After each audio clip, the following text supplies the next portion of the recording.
Why was no one looking at her? The question echoed in her mind as she sat at the edge of the briefing table, hands folded, posture straight, lips pressed tight. Around her, the air was thick with smoke from a half-burnt cigar one of the older sergeants nursed between his fingers. The smell clung to everything, maps, folders, even the uniforms they wore. The room hummed with low voices, overlapping, trading acronyms like poker chips. QRF inbound if needed. ROZ cleared for 36 hours. No CAS support. Their words blended into a rhythm she knew by heart. She spoke the same language, carried the same weight, and yet their eyes slid past her like water. She wasn't invisible, not exactly, but she was seen. The commander stood at the head of the table. His knuckles tapped the map with sharp precision. Extraction window is 36 hours, in, secure, out, no contact if avoidable, ghost operation. His gaze swept across the faces, landed on each man, then moved on, past her, deliberate. She told herself it didn't matter, that she was used to it, that silence was safer, but the small ache beneath her ribs disagreed. When the meeting ended, chairs scraped against the concrete floor. Boots pounded out into the hall carrying laughter and muttered curses. She lingered, waiting until the room thinned. That was when a folder slid across the table toward her. No eye contact, no word, just the scrape of paper against wood. Her hand closed over it slowly. Inside, she found her assignment. Not flashy, not central, not the kind of role that got written into after-action reports with praise, but precise, surgical, almost too precise as if someone had chosen it for her specifically. Why her? She carried the folder down the narrow hallway, fluorescent lights buzzing above her like dying insects. Her boots struck sharp against the metal floor, every step louder than she intended. She kept her chin down, as though the words inside the folder might bleed out through her eyes if someone looked too close. The truth was, she wasn't supposed to be here.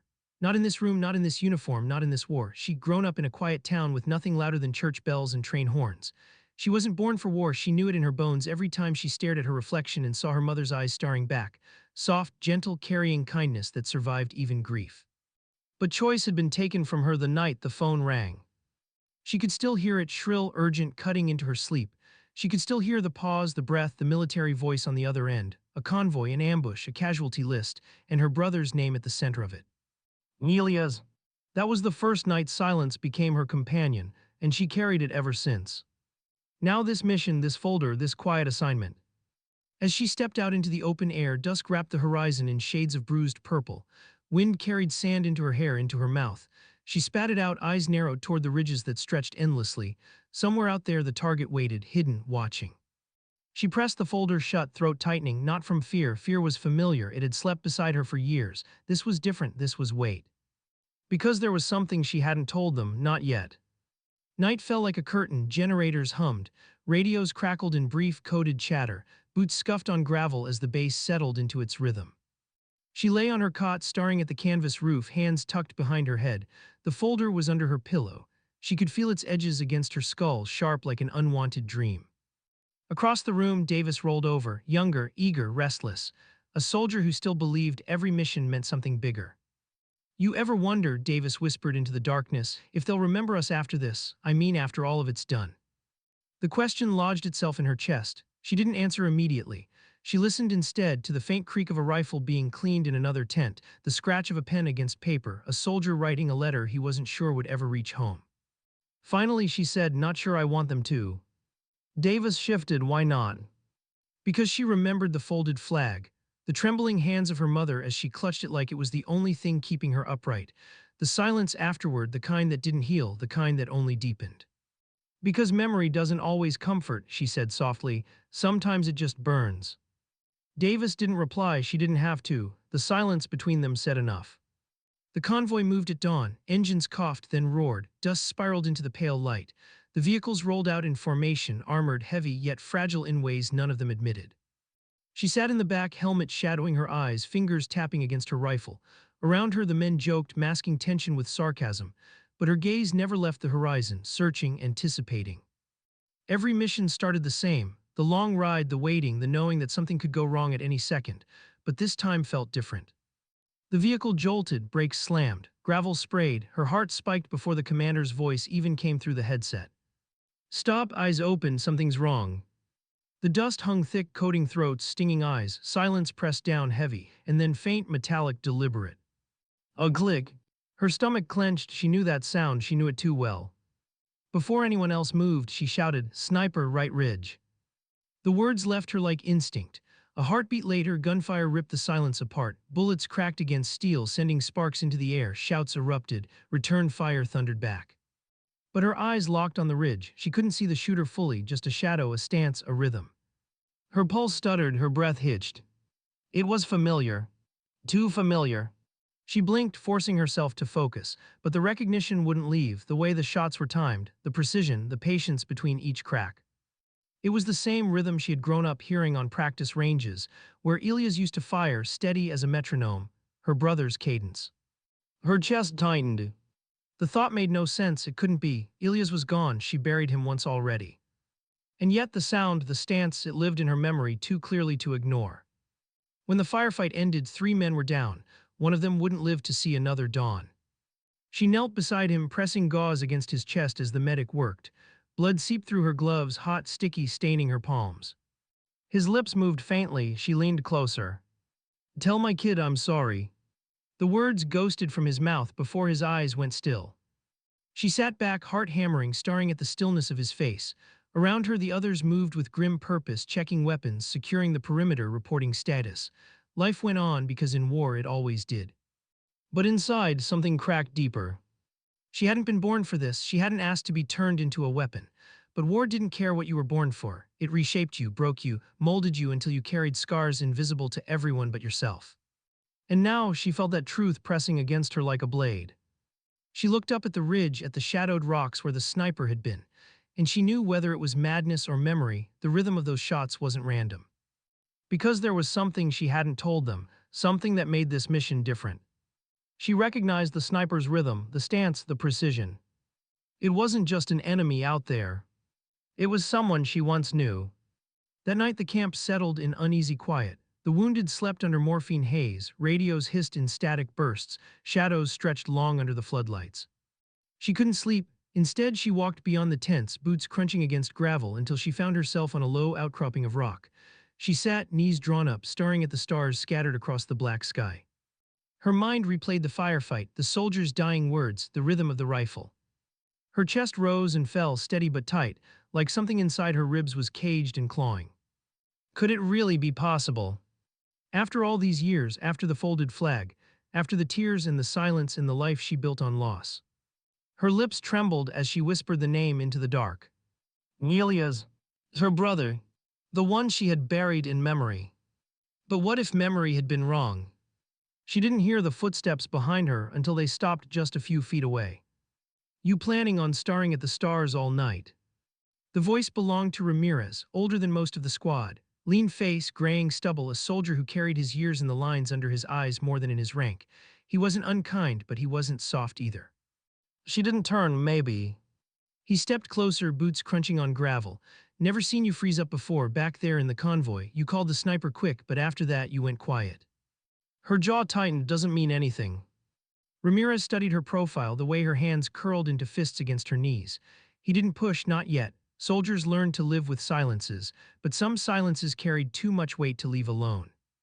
"You ever heard a shot that sounded like someone you knew?" he asked finally. The question startled her, too close, too sharp. She turned to face him, but his gaze was fixed on the horizon, as though he was talking to himself as much as to her. "Back in '09, he continued, "I swore I recognized a rifle cadence. Sounded just like my cousin back home. He used to hunt deer with me every season. Same rhythm, same patience. I knew it wasn't him, of course. But in the middle of it, your mind plays tricks." She swallowed hard, words trapped in her throat. She wanted to ask if the tricks ever stopped, if the ghosts ever left, but she couldn't. Instead, she whispered, "What if it's not a trick?" Ramirez finally looked at her. His eyes were tired but steady. "Then you better be ready for the answer." The squad rolled out again at dawn. Engines low, movement tighter, quieter. The mission clock ticked relentlessly, 36 hours shrinking into 35, 34. She sat in the back of the lead vehicle, helmet tilted low. Around her, the squad fell into their rhythms, checking weapons, murmuring into radios, scanning horizons with binoculars. Davis sat across from her, chewing on a strip of gum like it was the only thing tethering her to calm. "You really think we'll get out clean?" Davis asked. She didn't answer right away. Her mind was still tangled in the memory of Elias, the way he used to stand at the range, the slow squeeze of his trigger, the calm in his breathing. She could almost hear him even now. "Clean isn't real," she said at last. "There's always something left behind." Davis frowned but didn't argue. Maybe she felt it too, that invisible weight clinging to the edges of every mission. The radio crackled, contact possible, north sector, eyes up. Everyone tensed, the convoy slowed. The desert stretched out in endless ripples of sand and stone, silent but watchful. She scanned the ridges, her heart thudding. Every shadow looked like a figure, every rock looked like cover. And then movement, a flicker, not overt, not careless, deliberate. Her hand tightened on her weapon. She knew that patience, that discipline. The sniper was still out there, watching, waiting. She couldn't shake the thought he wasn't aiming at random, he was aiming at her. The squad dismounted, spreading out cautiously. The commander barked orders, his tone clipped, confident. Perimeter sweep, 2 teams, no mistakes. She moved with Ramirez and Davis, flanking left. The air shimmered with heat, dust clinging to her tongue. Her boots pressed into the sand with muted crunches, each step too loud in the silence. Ramirez muttered, feels wrong, too quiet. Davis tried to smile. You mean besides us walking into a sniper's playground? They scanned ridges, every muscle tight. Then faint in the wind, a sound, a rock shifting, metal brushing against stone. She froze, her breath caught. Ramirez raised his hand, signaling halt. The squad stilled, eyes darted, fingers tightened on triggers. For a long moment nothing, just silence stretching taut. Then a crack. The bullet whistled past her ear, close enough to burn. Davis dropped to the ground, screaming, not hit, just shocked. Ramirez dove for cover. Her body moved before thought. She scanned the ridge, eyes narrowing, searching for the glint of scope glass, the faint outline of a barrel. And there, faint, fleeting but enough, a figure pulling back, melting into stone. Her heart slammed, she whispered under her breath. Elias. The firefight broke open. The squad returned fire, rifles barking, rounds sparking against rocks. The sniper's shots came measured, not rushed, each one deliberate, forcing them deeper into cover. The commander's voice cut through the chaos. We push forward, clear the ridge. But she knew chasing him was useless. Elias, if it was Elias, would already be gone. That was his rhythm, strike, vanish, leave confusion in his wake. She crouched behind cover, lungs burning, while bullets shredded stone inches away. Davis clutched her rifle with shaking hands, eyes wide with panic. I can't see him. Breathe, she told her. Focus on your sector, don't chase shadows. Davis nodded, trying, failing, then trying again. Her hands steadied slightly. Ramirez fired, teeth clenched. This guy's good, too good. She didn't reply, couldn't. Her chest felt like it was caving in. Because if they knew how good, if they knew how familiar, it would unravel her. The squad finally pulled back, unable to pin him down. Casualties, 1 wounded, not fatal, supplies hit but intact. As the convoy regrouped, exhaustion clung to them like a second skin. Dust streaked their faces, sweat soaked their gear. The commander cursed under his breath, frustration seething. Son of a bitch is playing with us. He slammed his fist against the side of the vehicle, and we're wasting time. She sat quietly, helmet resting on her knees, hands trembling just enough that she kept them hidden. Ramirez glanced at her, eyes narrowing slightly. He saw something, he didn't say it, but he saw. Davis leaned against the vehicle, voice thin. Why do they always know where we are? It's like they're ahead of us. No one answered, but the thought hung heavy. Because maybe they were. Maybe he was. That night she couldn't eat. The rations sat untouched in her lap while the others chewed in weary silence. The camp buzzed with low voices, radio checks, the clang of weapons being reloaded. She slipped away again, drawn to the quiet beyond the tents. The stars stretched endless overhead, cruel in their calm. Her hands shook as she pulled a small photo from her chest pocket. Worn edges, a boy and girl side by side, both smiling, both holding rifles on a range. Elias with his arm around her shoulders. She traced his face with her finger. You can't be out there, she whispered, you can't. But the shot still echoed in her ears, precise, patient, his rhythm. The sound of footsteps broke her trance. Ramirez again. He stopped a few feet away, arms folded. You keep walking off alone, that's not like you. She tucked the photo back quickly, needed air. He studied her long quiet, then he said, who is he? Her breath caught what? The sniper, Ramirez's voice was low, careful. You know something, I saw your face today, recognition, you know him.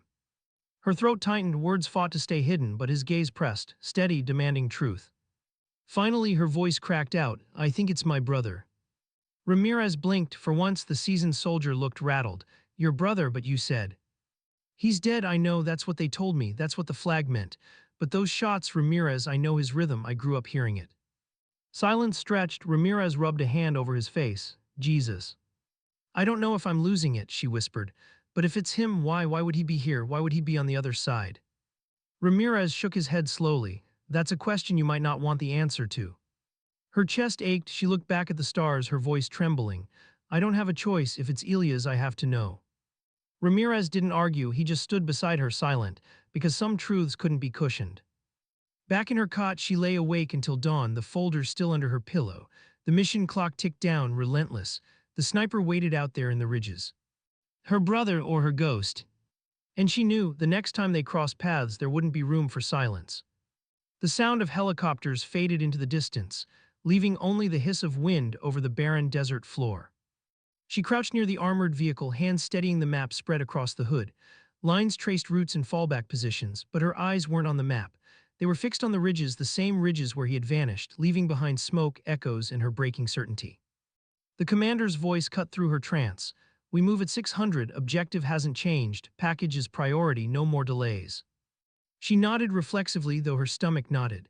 The package, the hostage intel said was alive, remained their goal, but every step toward it brought her closer to the shadow waiting in the hills. Elia's. She bit the name back before it escaped again. She hadn't told anyone else, not yet, only Ramirez, and even he looked at her now with the unease of someone holding a secret he didn't want. As the squad prepped gear, Davis slid beside her, chewing gum like it was oxygen. You think tomorrow's gonna be the one where it all breaks loose? The younger soldier's eyes darted nervously. She wanted to offer comfort, some thin rope of reassurance.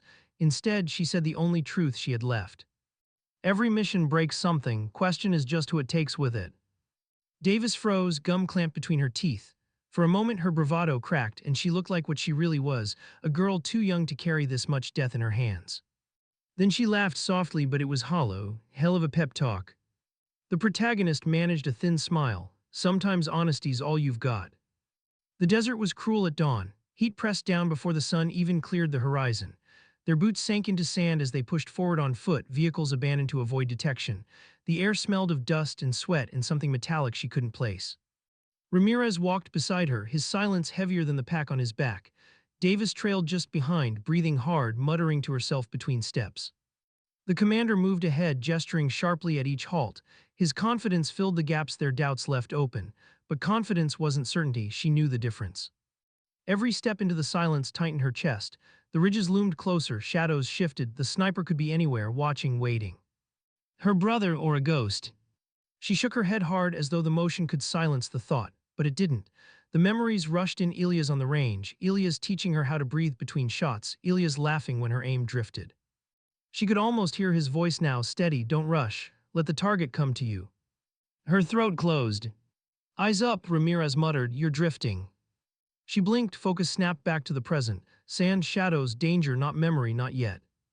The squad halted mid-slope. The commander crouched low, gesturing. Compound ahead, small, 2, maybe 3 hostiles posted outside. We breach, we clear, we secure the package. Her pulse quickened, this was it, the first objective. They moved in silence, boots kissing the sand, rifles raised. The compound loomed, cracked walls, metal doors, windows covered with tarp. A generator coughed somewhere inside. She lined up on the left wall with Ramirez, her weapon steady against her shoulder. The signal came, 1, 2, 3. The breach exploded in sound, shouts, boots pounding, glass shattering. Inside was chaos. A hostile swung around the corner, rifle raised. She fired before thought, the round punching him back into the wall. Another charged with a blade. Ramirez dropped him with a brutal shot. Smoke thickened the air, the smell of gunpowder choked her throat. And then crying. Not a man, not an enemy, a child. Her heart jolted, she pushed through the haze, weapon lowered slightly. A boy no older than 10 crouched in the corner, hands pressed to his ears, eyes wide, terrified. She froze. Davis appeared beside her, weapon trembling. Orders say secure everyone, everyone. The child whimpered, his tiny shoulders shook. She lowered her rifle fully, he's not a threat. Orders, Davis repeated, voice cracking. She turned to her, meeting her eyes. Not him, not like this. For a long, taut second, they stared at each other, youth against conviction, fear against compassion. Then Davis lowered her weapon, shoulders sagging. The boy bolted, sprinting into the smoke and vanishing through a gap in the wall. Davis cursed under her breath, that'll bite us later. Maybe, she said softly, but better than the alternative. Ramirez's voice cut through, package secure. They regrouped in the central room. On the floor, hands bound, was a man mid-40s, beard matted, face bruised, the hostage. He looked up with hollow eyes, lips trembling, words spilling in a language most of them didn't understand. The commander bent, checked the restraints, then barked, "Move out now." They slipped back into the desert with the hostage in tow. The compound shrank behind them, dust swallowing its broken walls.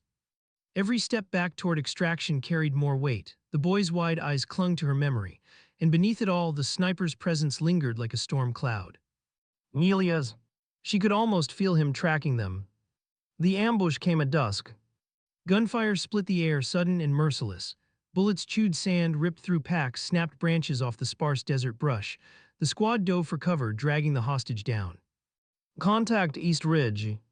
She fired, vision blurred by dust and panic. Figures darted between rocks, shadows armed with rifles. But above the chaos, one shot stood out, steady, precise, familiar. Her chest seized. Through the scope of her rifle, she scanned. And then there, high on the ridge, half hidden, a figure prone against the stone, rifle braced, calm, patient. The world shrank, her breath caught. She couldn't see the face, just the outline, but she knew. Nelia's. The name escaped before she could stop it. Ramirez grabbed her shoulder, yanking her back behind cover. "You see him." She nodded, throat tight.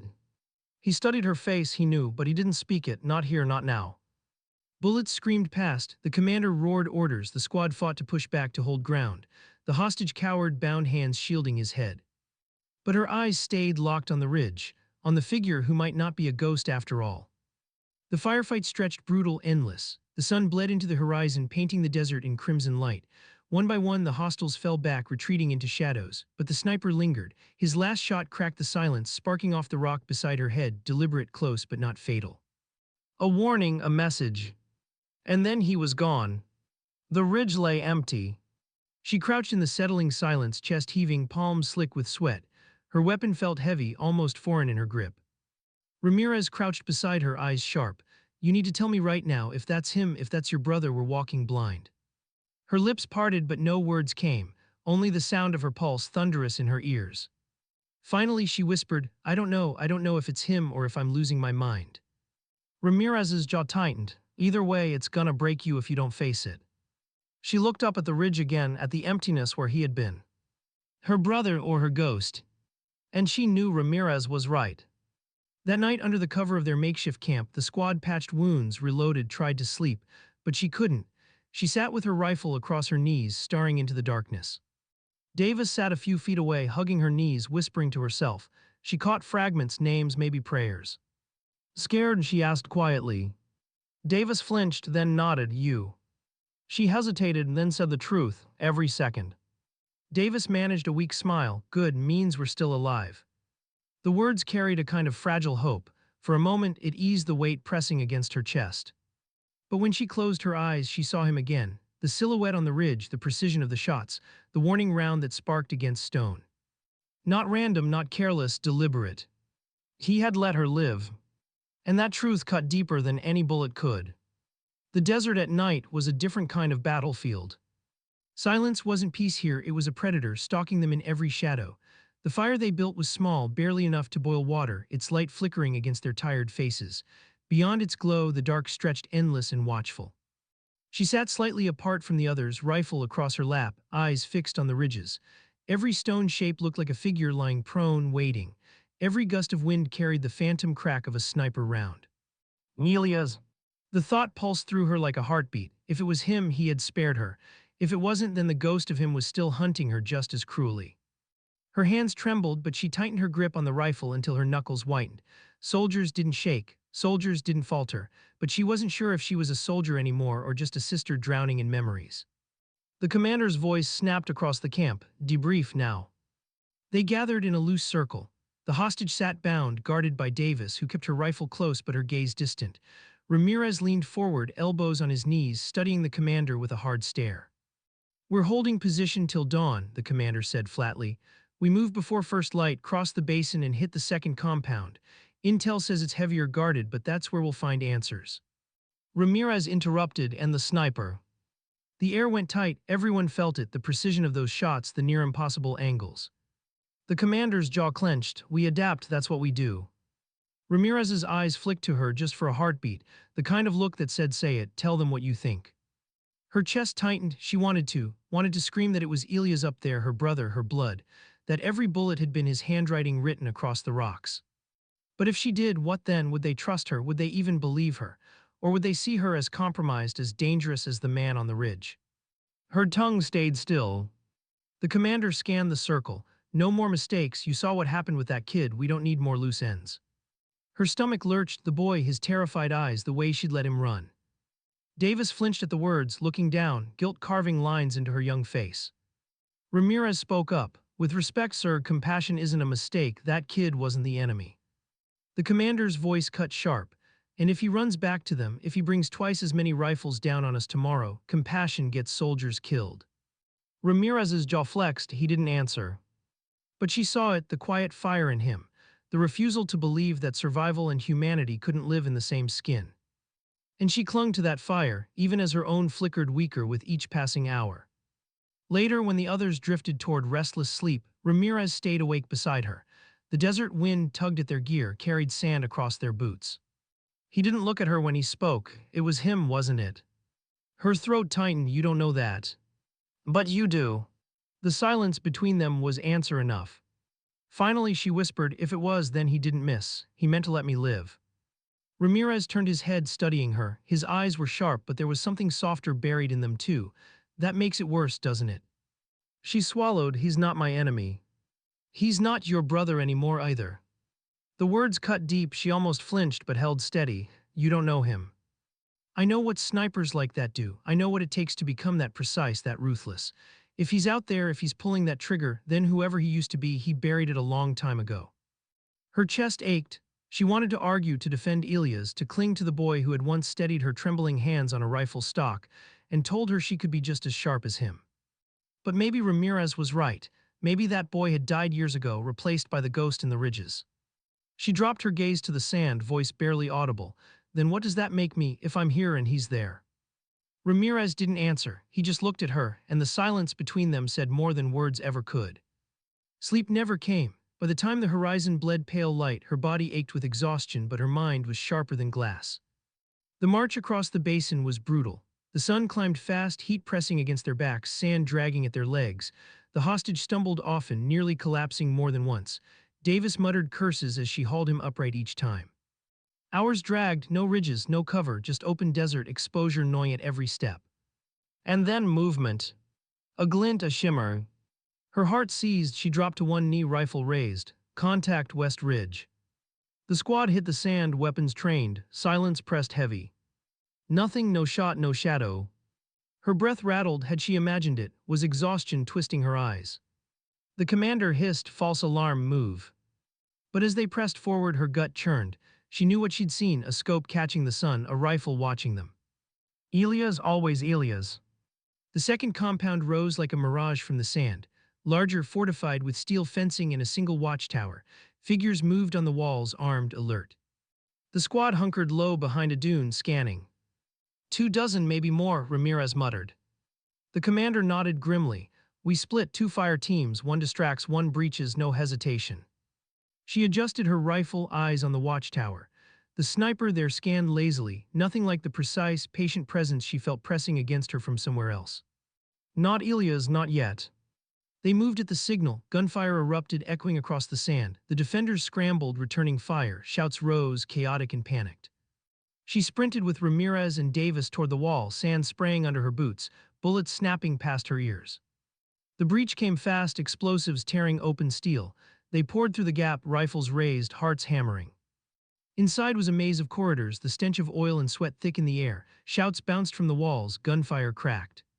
She moved like a shadow, clearing rooms, breath ragged, bodies fell. The compound screamed with violence. And then silence.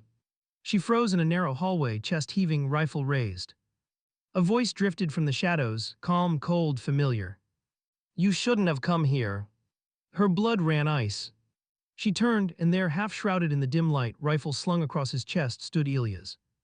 Older, harder, eyes like stone. Her heart stuttered. Elias. For a moment, the years fell away. She saw the brother who had laughed at her first missed shot, who had carried her on his shoulders through muddy fields, who had sworn they'd always watch each other's backs. But that boy was gone. The man in front of her was something else, something forged in shadows and betrayal. His voice cut again sharper. You don't belong here, leave before it's too late. Her hands trembled around the rifle. She wanted to lower it, to step forward, to close the years between them. But Ramirez's warning echoed in her mind. He's not your brother anymore. Her voice cracked. Why are you doing this? Elia's eyes narrowed. Because someone has to, because the lies they fed us don't deserve loyalty. The words twisted inside her, striking places she didn't want touched. Behind her, Ramirez's voice barked, sharp and unflinching. Drop it now. She flinched. Elias didn't move. His gaze stayed locked on hers, steady, piercing. Choose, little sister. Her chest constricted. Duty, blood, truth, lies. The rifle felt heavier than ever. And in that impossible moment, she realized something terrifying. No matter what choice she made, someone she loved would bleed. Her rifle wavered. The hallway was so narrow that the silence between them became unbearable, pressing against her chest like a physical weight. Elias stood calm, steady, as if he had known this moment was inevitable. Ramirez crouched behind her, rifle locked, finger curled over the trigger. She couldn't breathe, couldn't blink, couldn't stop hearing her brother's voice, not just here but in every memory it haunted. Put it down, Ramirez hissed at her, low but sharp. Don't listen to him. But she heard Elias more clearly. You don't belong here, he said again. Not with them, you know it, I see it in your eyes, you've always been different. She tried to swallow, but her throat caught. I buried you. A faint smirk touched his lips. No, you buried the story they gave you. I've been alive this whole time, left behind, forgotten by them. His eyes flicked toward the direction Ramirez crouched. And you served them after what they did to me. Her pulse hammered. She wanted to ask everything, wanted to scream for answers. But the barrel of Ramirez's rifle was trembling inches from her shoulder. One wrong move and the hallway would become a bloodbath. Elias stepped closer into the light. The years had carved hard lines into his face, but it was still him. Still Elias. His eyes, once bright with mischief, were now cold, but she saw something flickering behind them, not hate, something else. Come with me, he said softly, almost a plea. Don't make me hurt you. Her grip on her weapon faltered. Ramirez snapped, enough, step back or I will put you down. The words tore through the tension like a blade. Elias' smirk vanished. He raised his rifle with a speed born of years and shadows. The world exploded. Gunfire thundered, deafening, echoing down the concrete walls. Sparks burst from metal. She dropped, rolling against the floor as Ramirez fired. Elias vanished into the shadows like smoke, his footsteps pounding away. Her chest heaved, her ears rang. She forced herself up, adrenaline spiking, body trembling. Ramirez grabbed her arm, shaking her hard. What the hell was that? You froze. Her voice cracked. That was my brother. The words ripped out of her, raw and undeniable. They hung in the space between them like a gunshot that couldn't be taken back. Ramirez's face hardened, disbelief flickering, but fatting quickly into something colder. Then you should have told us. Her mouth opened, but no sound came. He was right. She'd hidden it, buried it, let it fester until it erupted here in the worst way possible. Behind them, Davis's voice cracked through the comms. We've got movement contacts inside. We're pinned. The choice was wrenched from her hands. Duty ripped her forward. The compound became chaos. Gunfire rattled down hallways. Shadows darted between doorways. Grenades boomed, choking the air with dust and fire. Shouts layered over each other, friend and enemy indistinguishable until the muzzle flashes decided the difference. She moved with Ramirez, clearing rooms with precision, but her mind was splintered. Every shadow might have been Elias. Every echo of boots on concrete might have been him circling, waiting. They pushed through to the central chamber. Davis crouched behind a steel crate, firing bursts through a broken doorway.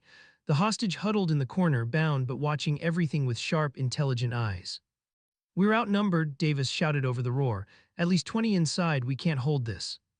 Ramirez slammed against cover, jaw tight. We don't hold, we cut through. His eyes flicked toward the hostage. That's the priority, that's why we're here. Her chest tightened. She had never been told why this man mattered, just that he did. And now, staring at him, she saw no fear, only calculation. He was more than a hostage. He was a piece on a board she couldn't see.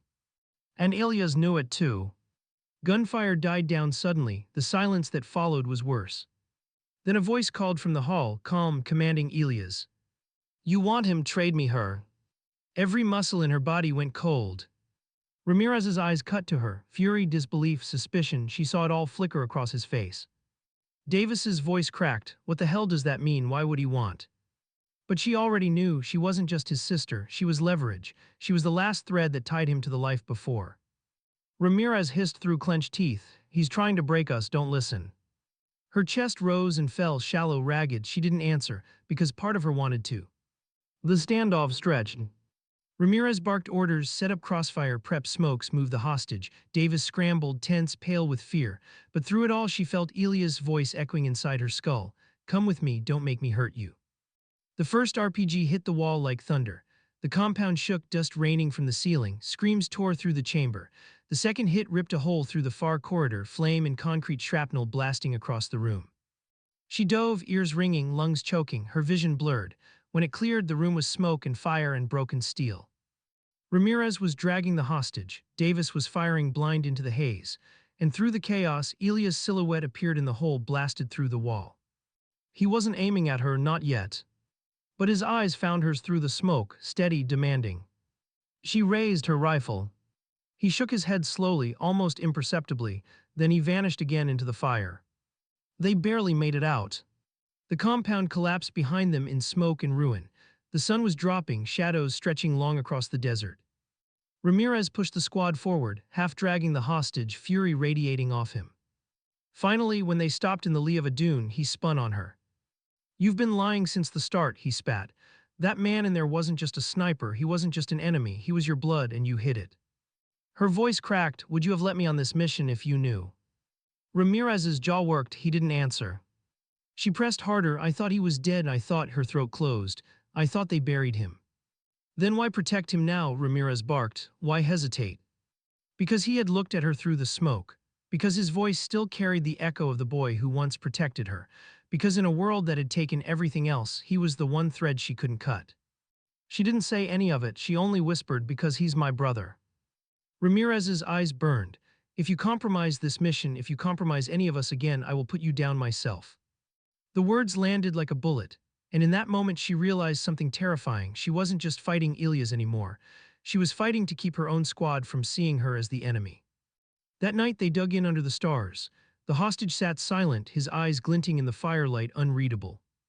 Davis sat beside her, quiet for a long time before speaking. Is he really your brother? She nodded, unable to speak. Davis's eyes softened, though fear lingered beneath. You still see him in there, don't you, the brother you remember? Her throat burned. I don't know. Davis looked at the fire, her young face shadowed. I hope you're right, because if you're wrong, he's going to kill us all. The flames crackled, the desert stretched silent around them. And inside her, the war between duty and blood raged louder than the gunfire ever could. The desert didn't sleep. Even in the still hours before dawn, it pulsed with quiet threats. Wind dragged whispers across the sand, each gust sounding like footsteps that weren't there. Shadows lengthened unnaturally. Every dune could hide eyes. She lay awake, rifle cradled against her chest, eyes fixed on the faint glow of the fire. Ramirez paced a slow circle, checking positions, his movements clipped and sharp. Davis sat slumped, head nodding, exhaustion threatening to drag her under. And the hostage, he didn't close his eyes at all. He sat cross-legged, hands still bound, posture calm, watching them, watching her. The firelight flickered against his face, revealing no fear, no fatigue, just patience. Finally he spoke, his voice low but steady. You're blading. She stiffened, glancing down. A thin line of crimson ran down her forearm, shallow but real. She hadn't even noticed. Ramirez snapped his gaze toward the hostage. Quiet. But the man only tilted his head, eyes on her. He knows you're out here. He knows you'll hesitate. Her breath caught. Ramirez stormed forward, grabbing the hostage by the collar. How do you know him? Answer me. The man didn't flinch. Because he's not hunting you, he's hunting me. You're just in the way. The words landed heavy, too heavy to dismiss. She swallowed hard. Why? The hostage's eyes flicked toward her, something unreadable in them. Because I was part of what happened to him, to your brother. Her blood froze. Ramirez slammed him back against the sand. Explain now. But the man stayed silent. Only the faintest flicker of regret crossed his face before he shut it down again. Her chest heaved, her mind screamed questions. What did he mean? What had he done to Elias? Ramirez leaned closer, voice cold as steel. You'll talk one way or another. The hostage's eyes shifted, not to Ramirez but back to her, like she was the one who mattered, like the truth was meant for her ears alone. And that terrified her more than silence. They moved at first light. Exhaustion clung to every step. The basin stretched endless, their shadows dragging behind them like burdens too heavy to carry. The sun rose fast, burning, relentless. She walked near the hostage, her rifle never drifting far from him, but her mind wasn't on her weapon, it was on his words, part of what happened to Elias. Each step felt heavier. Ramirez pushed them hard, driving toward the extraction point miles away. Davis lagged, her shoulders sagging under the weight of her pack.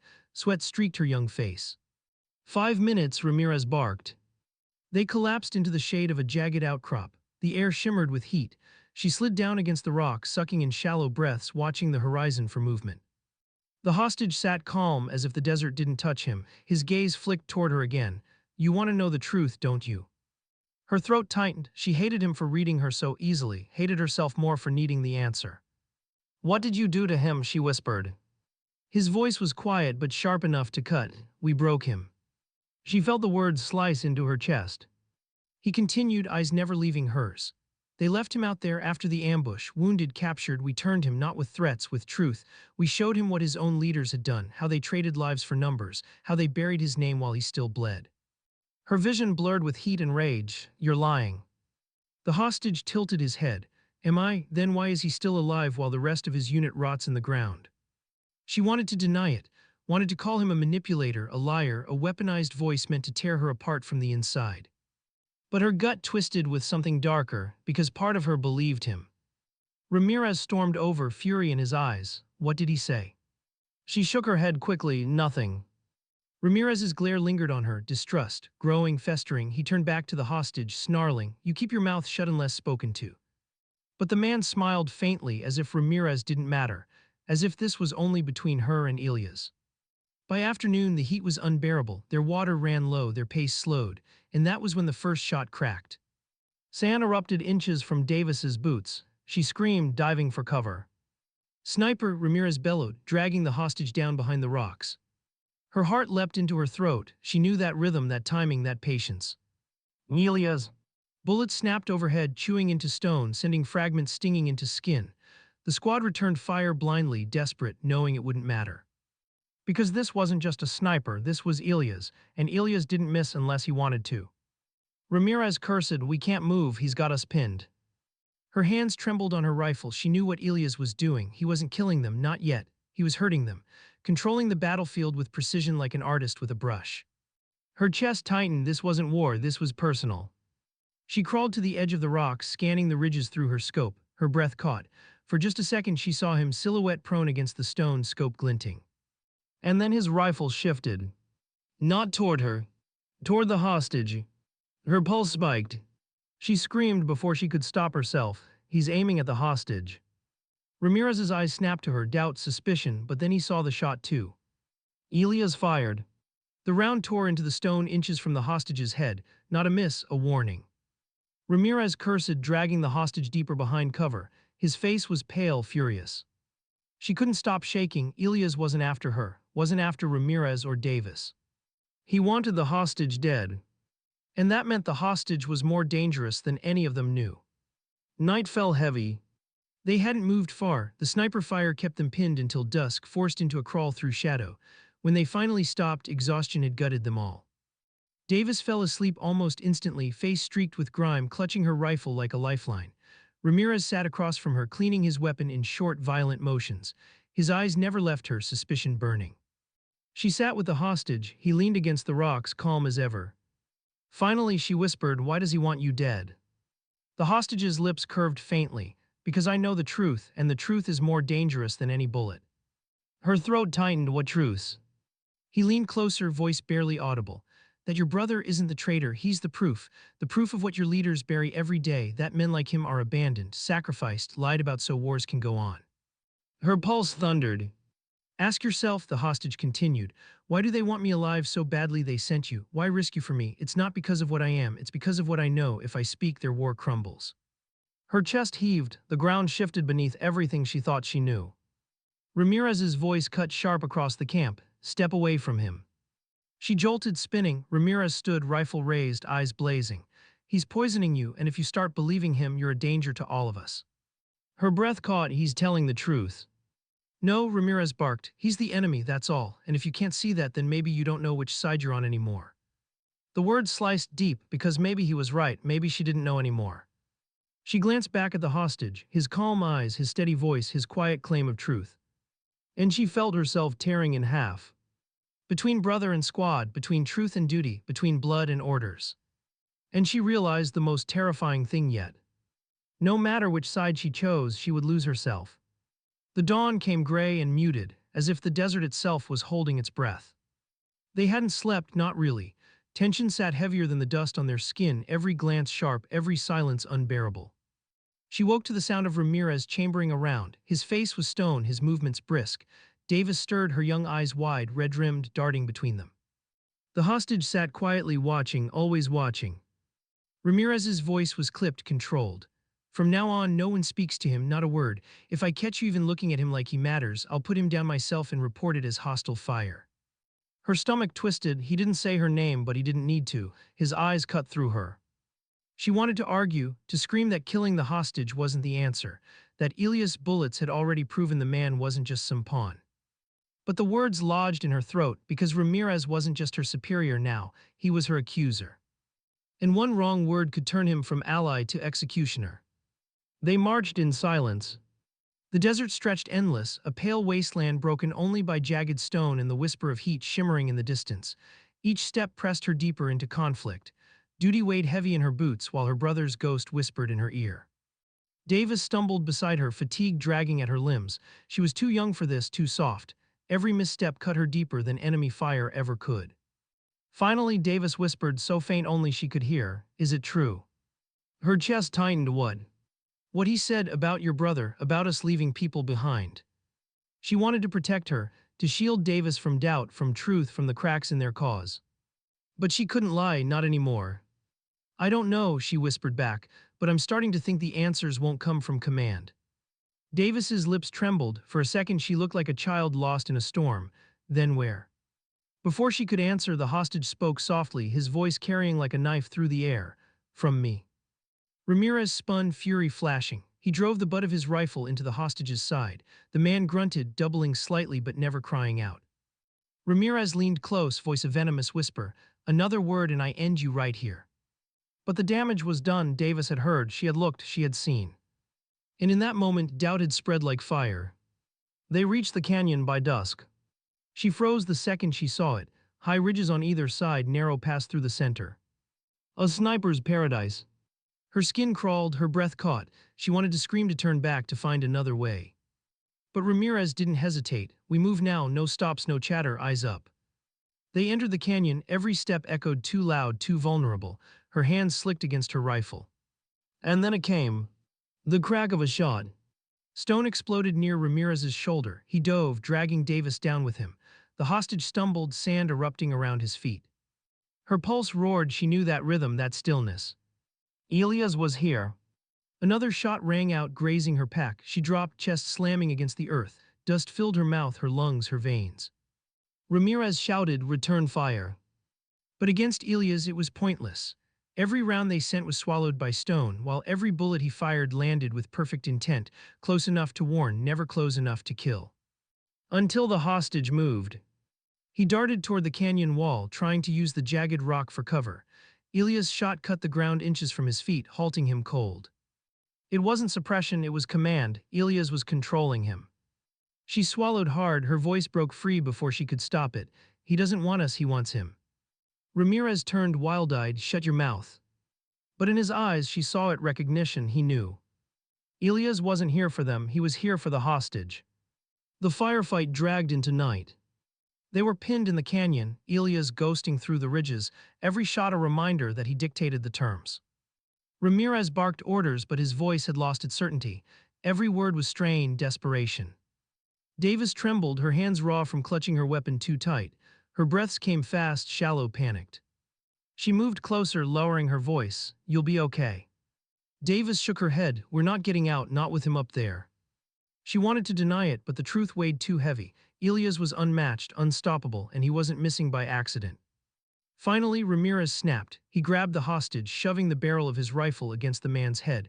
You think he wants you? Then let's give him what he wants. Her heart lurched. Ramirez, stop. His voice was raw, unhinged. He's the reason we're being hunted. He's the reason we're dying out here. We end him, we end this. The hostage didn't flinch. He stared at her, not Ramirez, calm, almost resigned. Your brother won't forgive that, he said softly. Her pulse thundered. "Shut up," Ramirez roared, shoving him harder against the stone. "One more word and you're done." The man smiled faintly, like the outcome didn't matter, like the truth had already been planted. And in that second, she realized Ramirez wasn't just breaking, he was shattering. If he pulled that trigger, it wouldn't just end the hostage, it would end them all. She acted without thinking. Her rifle came up steady despite the storm inside her, the barrel locked on Ramirez. His eyes widened, betrayal flooding them. "What the hell are you doing?" Her voice trembled, but she didn't lower the weapon. "Put the gun down." "You're siding with him," Ramirez spat, rage breaking through his shock. "After everything, after your brother." Her throat tightened. "I'm not siding with him, I'm siding with what's left of us." Ramirez's finger twitched on the trigger. For a heartbeat, the canyon held its breath. And then Elia's shot rang out. The bullet slammed into the rock between them, shattering stone, spraying shards across their faces. A warning. Ramirez staggered back, his grip faltering. The hostage slipped free, sliding down to the dirt. Silence followed, thick, suffocating, endless. And in that silence, she felt it. The fracture. There was no squad anymore, no unity, no trust. Only her, Elias, the hostage. And a choice that would demand everything. Later, under the cover of night, she sat alone, rifle across her knees. Her hands shook not from fear but from the weight of what she had done. She had aimed at Ramirez, her commander, her anchor. And even though she hadn't pulled the trigger, the line had been crossed. Ramirez sat apart, his back to them, his silence louder than any words. Davis huddled near the fire, staring into the flames, her innocence burned away in hours that felt like years. The hostage leaned close, his whisper like a knife sliding under armor. "You know what this means, don't you?" Her jaw clenched. "It means nothing." "It means everything," he said softly. "You've already chosen, not them, not orders, not duty. You've chosen blood, you've chosen truth, whether you admit it or not."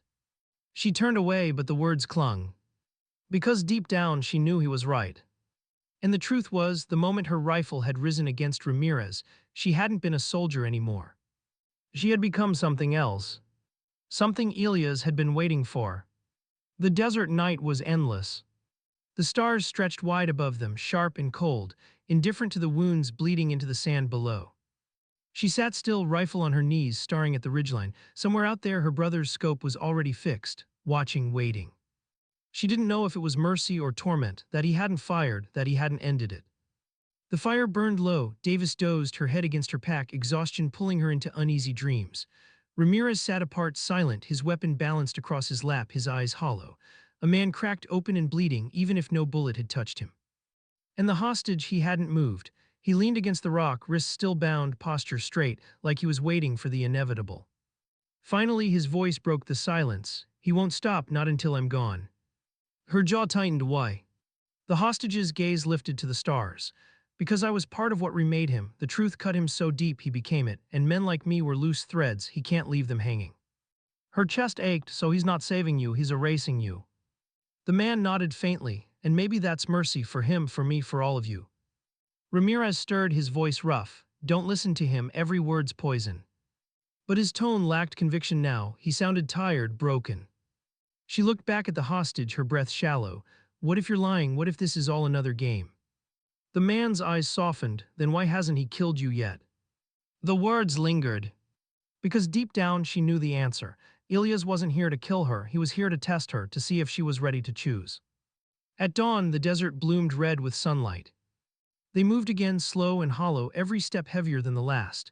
The canyon gave way to open basin, the extraction zone miles ahead, but each yard stretched like eternity.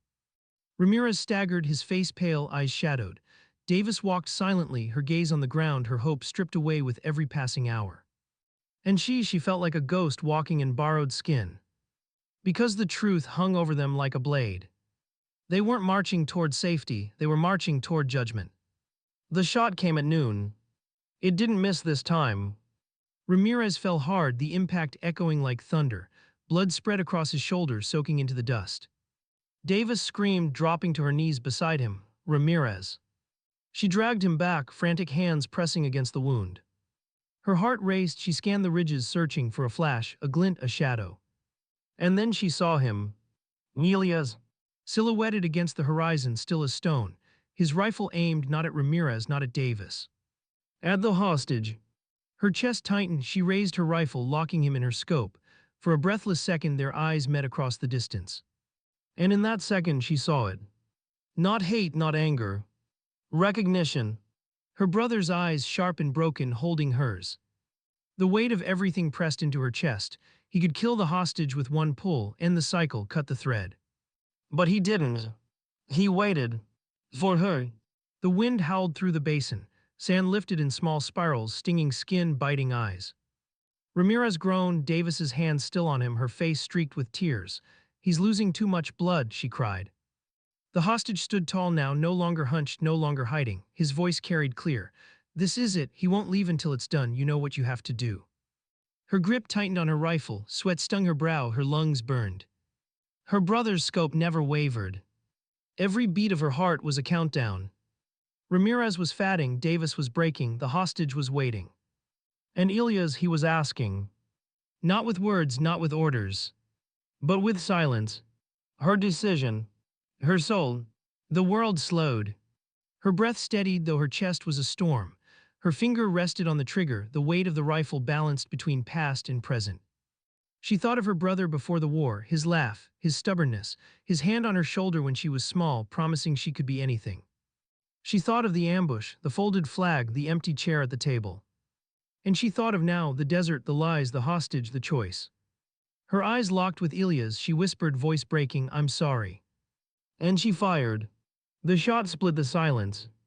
The hostage jerked, staggered, fell. Dust rose around him, his body crumpling into stillness. For a moment, the desert seemed to exhale. Ilias lowered his rifle slowly, deliberately. Their eyes met one last time. And then he was gone. A shadow slipping back into the horizon, swallowed by stone and silence. The extraction came hours later. Dust whipped as the rotors of the chopper churned the air. Ramirez was lifted aboard, his face pale but alive. Davis followed, her small frame trembling, her innocence buried forever in the sand. She stood at the edge, rifle still slung across her chest, staring back at the basin. At the body they left behind. At the silence that lingered. At the memory of eyes that asked a question only she could answer. The crew chief shouted for her. She climbed aboard, the chopper lifted, the desert shrinking below. But the weight didn't lift. It pressed deeper. Because she hadn't killed the hostage for orders, or for Ramirez, or for survival. She had done it for Ilias. For blood. For truth. And in doing so, she had crossed the line she swore she'd never touch. The debriefing room was sterile, cold. They asked their questions, she gave her answers. The words came out empty, rehearsed, distant. Hostage neutralized. Ramirez wounded but stable. Mission compromised by sniper interference. They didn't ask about Ilias, she didn't offer him. When it was over, she walked out into the night air, alone. The world outside the base buzzed with faint city lights, life continuing, unaware, unbroken. She stood still, her breath visible in the chill, her hands trembling for the first time since the shot. She whispered to the empty dark, her voice raw. I don't know if I saved you or betrayed you. The wind carried her words away. And years from now, when no one remembered the mission, when no report listed the names, when no medal marked the sacrifice, one truth remained. She hadn't been born for war. But war had written itself into her. Not with glory, not with victory. With silence, with choices, with scars no one would ever see. And the lesson she carried wasn't one of triumph. It was quieter, harder. Sometimes dignity doesn't speak. It simply acts. And vanishes into the dust.